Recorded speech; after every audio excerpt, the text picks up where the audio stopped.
அதாவது மரியாளை பார்த்து காபிரியேல் தூதன் சொல்றாரு, கிருபை பெற்றவளே வாழ்க, ஆமென், நீ கர்ப்பவதியாகி ஒரு குமாரனை பெறுவாய். உடனே நம்மெல்லாம் கேட்குறது மாதிரி தான், சயின்ஸு படி அதுக்கு வாய்ப்பு இல்லை.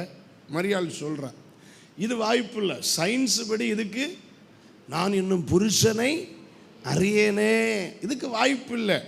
அப்போ தேவதூதன் சொல்கிறாரு, பரிசுத்த ஆவியானவர் உன்மேல் நிழலிடுவார், அப்பொழுது உன்னிடத்திலிருந்து பிறக்கும் பரிசுத்தம் உள்ளது தேவனுடைய குமாரன் என்னப்படும். நல்லா கவனிங்க, பைபிள் நிறைய இடங்களில் சயின்ஸை தோற்கடித்திருக்கிறது, அறிவியல் விதிமுறைகளை தோற்கடித்திருக்கிறது.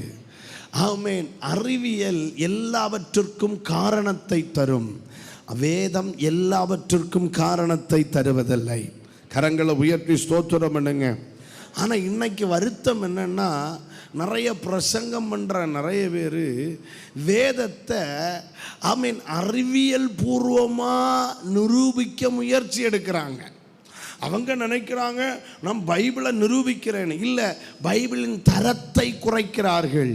நம்முடைய கரத்தில் இருக்கிற வேத புத்தகமும் நம்முடைய ஆண்டவரும் இரட்சகருமாகிய இயேசு கிறிஸ்துவும் எல்லா விதிமுறைகளுக்கு மேல் அதிகாரம் உள்ளவர். விசுவாசிக்கிறவங்க ஒரு ஆமீன் சொல்லுங்க பார்க்கலாம். அல்லேலூயா சொல்லுங்க பார்க்கலாம். ஆமென், ஸ்தோத்திரம். எல்லா விதிமுறைகளுக்கும் மேல் அதிகாரம் உள்ள இயேசு கிறிஸ்துவை நாம் ஆராதித்துக் கொண்டிருக்கிறோம், அவரை சேவித்துக் கொண்டிருக்கிறோம். நம்ம வாழ்க்கையில ஆமென் இது இப்படித்தான் நடக்கும்னு நினைக்கிறீங்களா? கர்த்தர் சொல்றார், இல்ல, நான் இயற்கை ஆமென் அறிவியல் விதிமுறைகளுக்கும் மேல் அதிகாரம் உள்ள தெய்வம். உனக்காக எந்த ஃபார்முலாவும் மாற்ற என் தெய்வத்துக்கு அதிகாரம் உண்டு.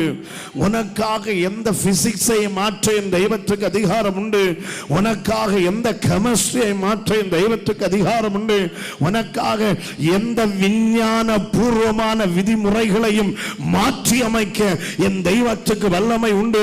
இன்றைக்கு நான் தைரியமா சொல்ல முடியும், ஆமென், ஆமென், எந்த விஞ்ஞானத்தையும் அறிவியலையும் ஆமென் தோற்கடித்ததுனால தான் இன்னைக்கு நம்மில் அநேகர் உயிரோட இந்த இடத்துல இருக்க கர்த்தர் உதவி செய்திருக்கிறார். ஹல்லேலூயா, ஹல்லேலூயா. கர்த்தர் ஜீவன் உள்ளவர்.